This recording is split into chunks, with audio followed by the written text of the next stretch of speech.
And now, Chapter 23. Delivering the wives of the Brahmins who performed sacrifices. The morning passed, and the cowherd boys were very hungry, because they had not eaten breakfast. They immediately approached Krishna and Balaram and said, "Dear Krishna and Balaram, you are both all-powerful. You can kill many, many demons. But today, we are much afflicted with hunger, and this is disturbing us. Please arrange for something that will mitigate our hunger." Requested in this way by their friends, Lord Krishna and Balaram immediately showed compassion on certain wives of Brahmins who were performing sacrifices. These wives were great devotees of the Lord, and Krishna took this opportunity to bless them. He said, "My dear friends, please go to the house of the Brahmins nearby. They are now engaged in performing Vedic sacrifices known as Angiras, for they desire elevation to heavenly planets. All of you please go to them." Then Lord Krishna warned his friends, "These Brahmins are not Vaishnavas. They cannot even chant our names, Krishna and Balaram. They are very busy in chanting the Vedic hymns, although the purpose of Vedic knowledge is to find me. But because they are not attracted by the names of Krishna and Balaram, you had better not ask them for anything in my name. Better ask for some charity in the name of Balaram." Charity is generally given to high-class Brahmins, but Krishna and Balaram did not appear in a Brahmin family. Balaram was known as the son of Vasudeva, a Kshatriya, and Krishna was known in Vrindavan as the son of Nanda Maharaj, who was a Vaishya. Neither belonged to the Brahmin community.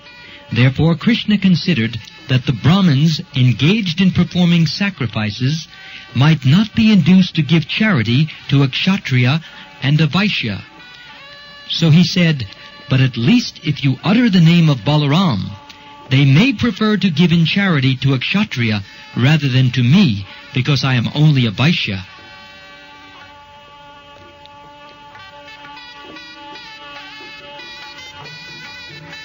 Being thus ordered by the Supreme Personality of Godhead, all the boys went to the Brahmins and began to ask for some charity.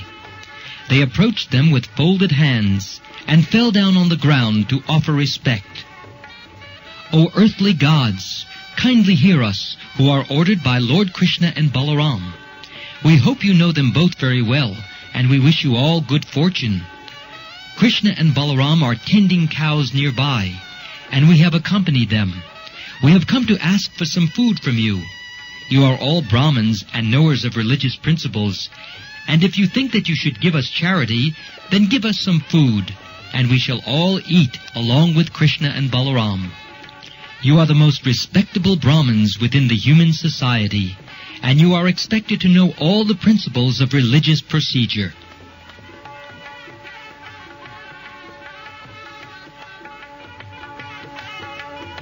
Although the boys were village boys, and were not expected to be learned in all the Vedic principles of religious ritual, they hinted that because of their association with Krishna and Balaram, they knew all those principles.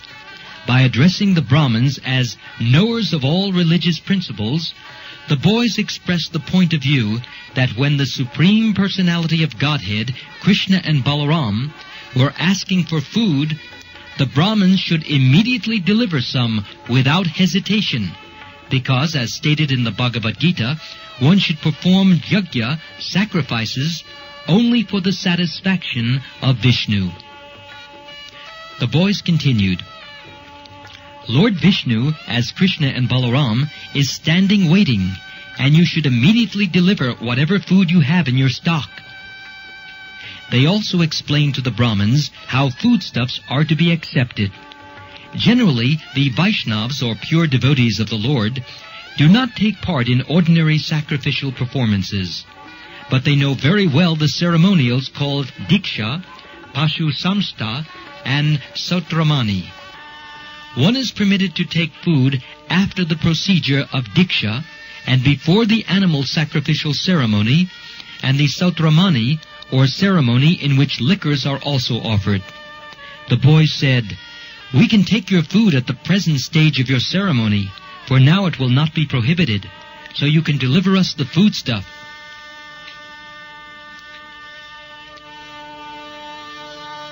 Although the companions of Lord Krishna and Balaram were simple cowherd boys, they were in a position to dictate even to the high-class Brahmins engaged in the Vedic rituals of sacrifices.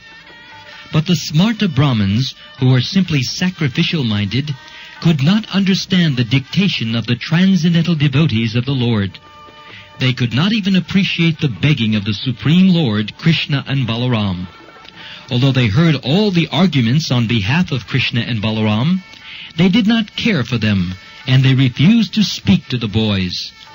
Despite being highly elevated in the knowledge of Vedic sacrificial rites, all such non-devotee Brahmins, although they think of themselves as very highly elevated, are ignorant, foolish persons.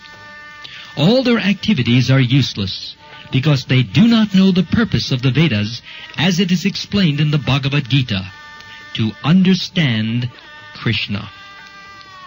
In spite of their advancement in Vedic knowledge and rituals, they do not understand Krishna. Therefore, their knowledge of the Vedas is superficial. Lord Chaitanya, therefore, gave his valuable opinion that a person does not have to be born in a Brahmin family. If he knows Krishna or the science of Krishna consciousness, he is more than a Brahmin, and he is quite fit to become a spiritual master.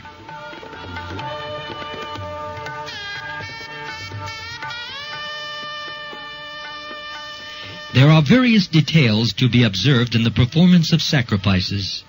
They are known as Desh, place, Kala, time, Pritag, Dravya, the different detailed paraphernalia, Mantra, hymns, Tantra, scriptural evidences, Agni, fire, Ritvij, learned performers of sacrifices, Devata, the demigods, Jajman, the performer of the sacrifices, Kratu, the sacrifice itself, and Dharma, the procedures. All these are for satisfying Krishna. It is confirmed that he is the actual enjoyer of all sacrifices, because he is directly the Supreme Personality of Godhead and the Supreme Absolute Truth, beyond the conception or speculation of material senses. He is present just like an ordinary human boy. But for persons who identify themselves with the body, it is very difficult to understand him. The Brahmins were very interested in the comforts of this material body and in elevation to the higher planetary residences called Svarga Vas. They were therefore completely unable to understand the position of Krishna.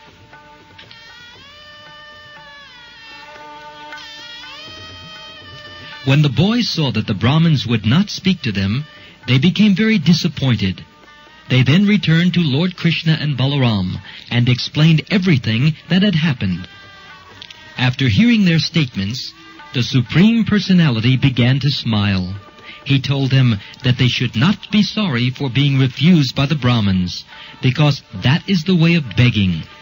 He convinced them that while one is engaged in collecting or begging, one should not think that he will be successful everywhere. He may be unsuccessful in some places, but that should not be cause for disappointment. Lord Krishna then asked all the boys to go again, but this time to the wives of those Brahmins engaged in sacrifices. He also informed them that these wives were great devotees. They are always absorbed in thinking of us. Go there and ask for some food in my name and the name of Balaram, and I am sure that they will deliver you as much food as you desire.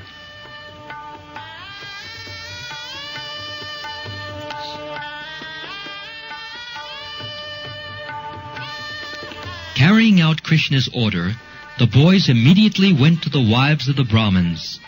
They found the wives sitting inside their house. They were very beautifully decorated with ornaments. After offering them all respectful obeisances, the boys said, "Dear mothers, please accept our humble obeisances and hear our statement. May we inform you that Lord Krishna and Balaram are nearby. They have come here with the cows, and you may know also that we have come here under their instructions. All of us are very hungry. Therefore we have come to you for some food. Please give us something to eat for Krishna, Balaram, and ourselves." Immediately, upon hearing this, the wives of the Brahmins became anxious for Krishna and Balaram. These reactions were spontaneous. They did not have to be convinced of the importance of Krishna and Balaram. Immediately upon hearing their names, they became very anxious to see them. Being advanced by thinking of Krishna constantly, they were performing the greatest form of mystic meditation. All the wives then became very busily engaged in filling up different pots with nice foodstuff. Due to the performance of the sacrifice, the various food was all very palatable. After collecting a feast, they prepared to go to Krishna, their most lovable object, exactly in the way rivers flow to the sea.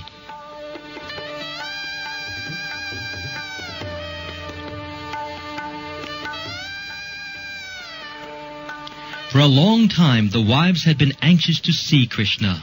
However, when they were preparing to leave home to go see him, their husbands, fathers, sons, and relatives asked them not to go. But the wives did not comply. When a devotee is called by the attraction of Krishna, he does not care for the bodily ties. The women entered the forest of Vrindavan on the bank of the Yamuna, which was verdant with vegetation and newly grown vines and flowers. Within that forest, they saw Krishna and Balaram engaged in tending the cows, along with their very affectionate boyfriends.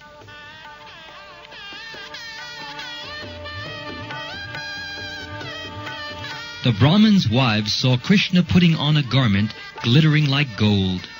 He wore a nice garland of forest flowers and a peacock feather on his head. He was also painted with the minerals found in Vrindavan, and he looked exactly like a dancing actor on a theatrical stage. They saw him keeping one hand on the shoulder of his friend, and in his other hand he was holding a lotus flower. His ears were decorated with lilies, and he wore marks of tilak, and he was smiling charmingly.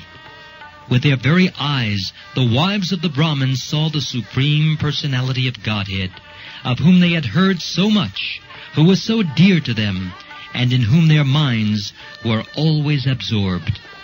Now they saw him eye to eye and face to face, and Krishna entered within their hearts through their eyes.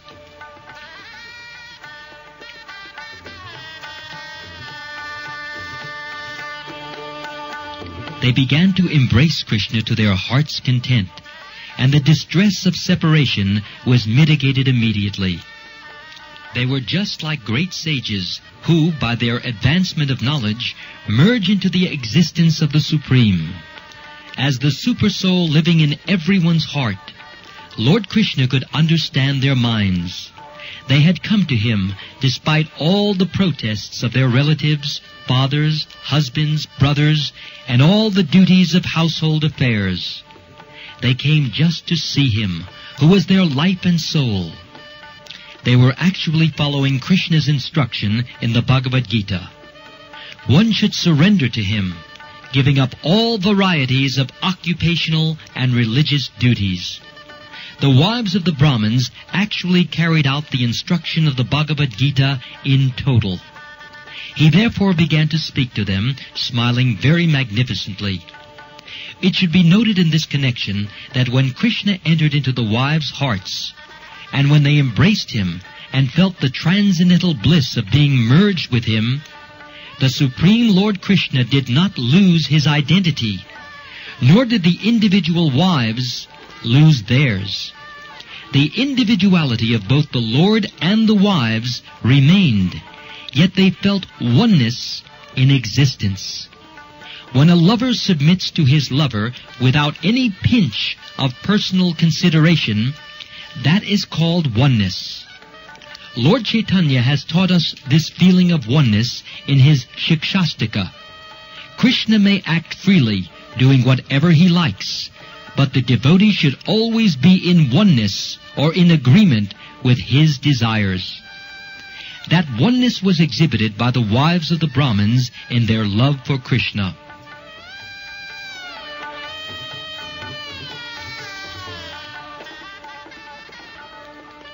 Krishna welcomed them with the following words: "My dear wives of the Brahmins, you are all very fortunate and welcomed here.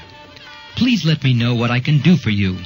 Your coming here, neglecting all the restrictions and hindrances of relatives, fathers, brothers, and husbands, in order to see me, is completely befitting. One who does this actually knows his self-interest, because rendering transcendental loving service unto me, without motive or restriction, is actually auspicious for the living entities." Lord Krishna here confirms that the highest perfectional stage of the conditional soul is surrender to him. One must give up all other responsibilities. This complete surrender unto the Supreme Personality of Godhead is the most auspicious path for the conditioned soul, because the Supreme Lord is the supreme objective of love. Everyone is loving Krishna ultimately, but realization is according to the advancement of his knowledge. One comes to understand that his self is the spirit soul, and the spirit soul is nothing but a part and parcel of the Supreme Lord. Therefore, the Supreme Lord is the ultimate goal of love, and thus one should surrender unto him. This surrender is considered auspicious for the conditioned soul. Our life, property, home, wife, children, house, country, society, and all paraphernalia which are very dear to us are expansions of the Supreme Personality of Godhead.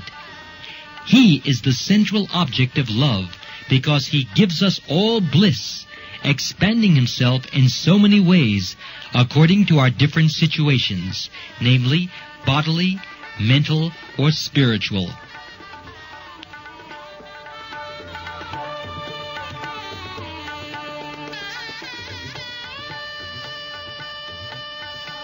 My dear wives of the Brahmins, Krishna said, you can now return to your homes.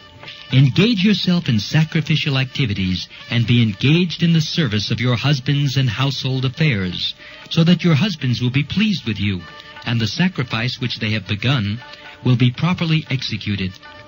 After all, your husbands are householders, and without your help, how can they execute their prescribed duties? The wives of the Brahmins replied, Dear Lord, this sort of instruction does not befit you. Your eternal promise is that you will always protect your devotees, and now you must fulfill this promise. Anyone who comes and surrenders unto you never goes back to the conditional life of material existence. We expect that you will now fulfill your promise. We have surrendered unto your lotus feet, which are covered by the tulsi leaves.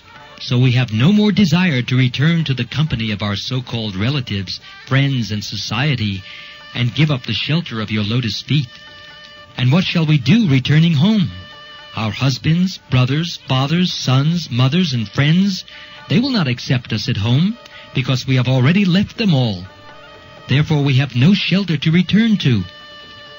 Please, therefore, do not ask us to return home, but arrange for our stay under your lotus feet, so that we can eternally live under your protection.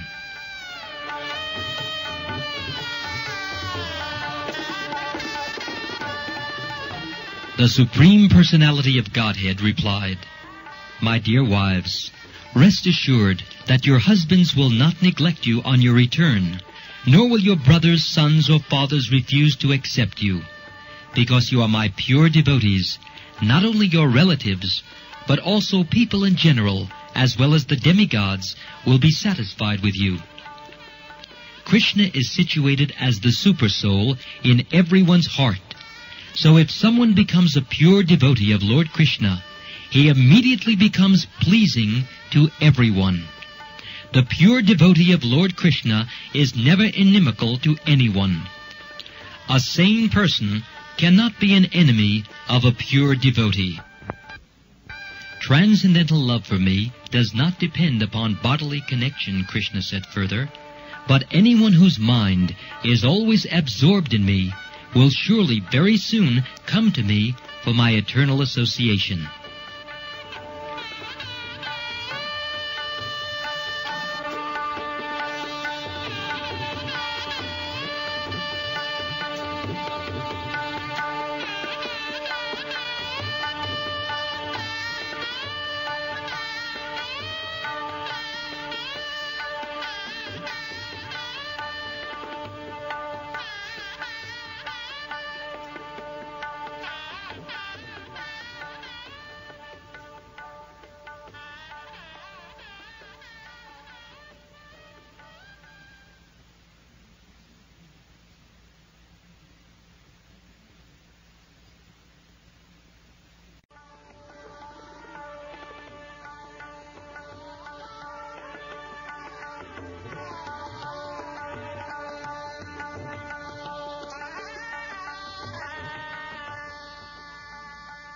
After being instructed by the Supreme Personality of Godhead, all the wives returned home to their respective husbands. Pleased to see their wives back home, the Brahmins executed the performances of the sacrifices by sitting together, as it is enjoined in the Shastras. According to Vedic principle, religious rituals must be executed by the husband and wife together. When the Brahmins' wives returned, the sacrifice was duly and nicely executed. One of the Brahmins' wives, however, who was forcibly checked from going to see Krishna, began to remember him as she heard of his bodily features. Being completely absorbed in his thought, she gave up her material body, conditioned by the laws of nature. Sri Govinda, the ever-joyful personality of Godhead, revealed his transcendental pastimes, appearing just like an ordinary human being, and enjoyed the food offered by the wives of the Brahmins. In this way, he attracted common persons to Krishna consciousness. He attracted to his words and beauty all the cows, cowherd boys, and damsels in Vrindavan.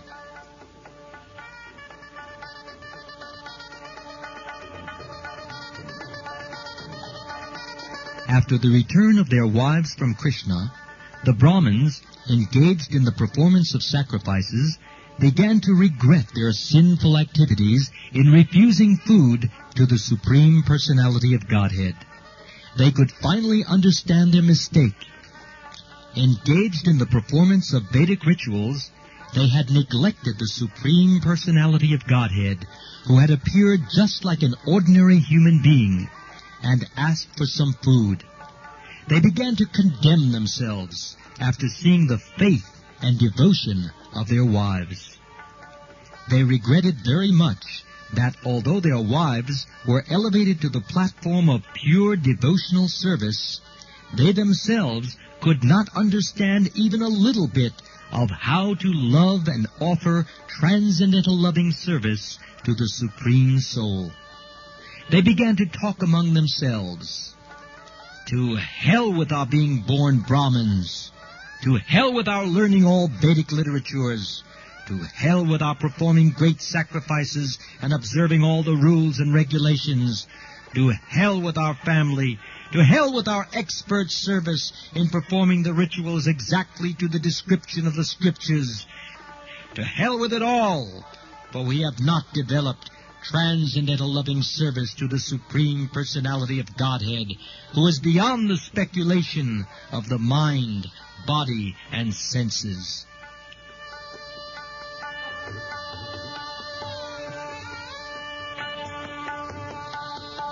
The learned Brahmins, expert in Vedic ritualistic performances, were properly regretful, because without developing Krishna consciousness, all discharge of religious duties is simply a waste of time and energy. They continue to talk among themselves. The external energy of Krishna is so strong that it can create illusion to overcome even the greatest mystic yogi. Although we expert Brahmins are considered to be the teachers of all other sections of human society, we also have been illusioned by the external energy. Just see how fortunate these women are who have so devotedly dedicated their lives to the Supreme Personality of Godhead Krishna. They could easily give up their family connection, which is so difficult to do. Family life is just like a dark well for the continuation of material miseries.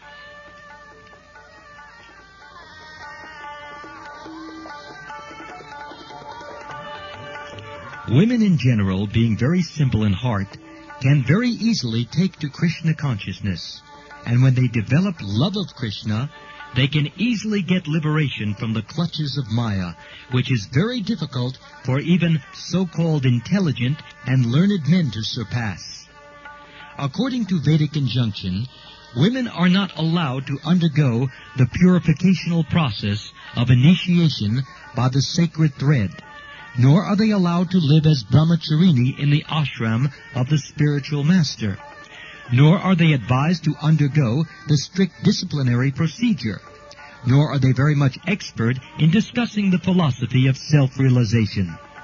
And by nature they are not very pure, nor are they very much attached to auspicious activities. But how wonderful it is that they have developed transcendental love for Krishna, the Lord of all mystic yogis, the Brahmins exclaimed. They have surpassed all of us in firm faith and devotion unto Krishna. Being too attached to materialistic way of life, although we are considered to be the masters of all purificational processes, we did not actually know what the goal is. Even though we were reminded of Krishna and Balaram by the cowherd boys, we disregarded them. We think now that it was simply a trick of mercy upon us by the Supreme Personality of Godhead that He sent His friends to beg foodstuffs from us. Otherwise, He had no need to send them. He could have satisfied their hunger then and there, just by willing to do so.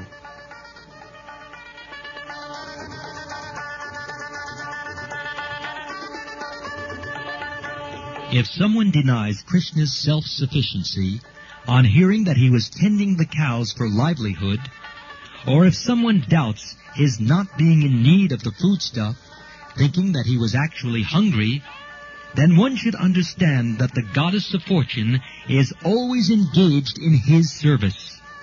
In this way, the goddess can break her faulty habit of restlessness. In Vedic literatures, like Brahma Samhita, it is stated that Krishna is served in his abode with great respect by not only one goddess of fortune, but many thousands.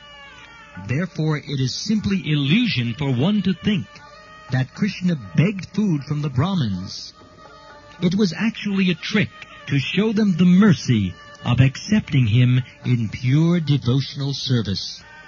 The Vedic ceremonial paraphernalia, the suitable place, suitable time, different grades of articles for performing ritualistic ceremonies, the Vedic hymns, the priest who is able to perform such sacrifice, the fire and the demigods, the performer of the sacrifice, and the religious principles are all meant for understanding Krishna. For Krishna is the Supreme Personality of Godhead. He is the Supreme Lord Vishnu and the Lord of all mystic yogis.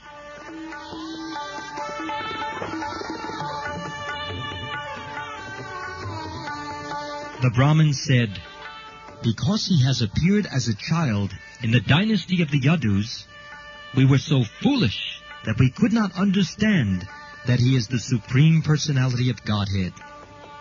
But on the other hand, we are very proud because we have such exalted wives who have developed pure transcendental service of the Lord without being shackled by our rigid opposition.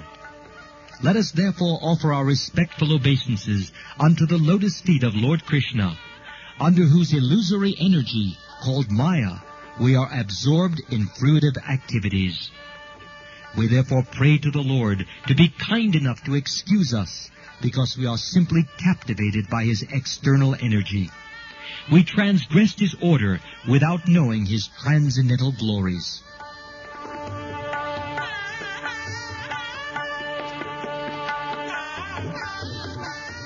The Brahmins repented for their sinful activities. They wanted to go personally to offer their obeisances unto him, but being afraid of Kamsa, they could not go. In other words, it is very difficult for one to surrender fully unto the personality of Godhead without being purified by devotional service. The example of the learned Brahmins and their wives is vivid. The wives of the Brahmins, because they were inspired by pure devotional service, did not care for any kind of opposition. They immediately went to Krsna. But although the Brahmins had come to know the supremacy of the Lord and were repenting, they were still afraid of King Kamsa, because they were too addicted to fruitive activities. Thus ends the Bhaktivedanta purport of the 23rd chapter of Krsna, delivering the wives of the Brahmins who performed sacrifices.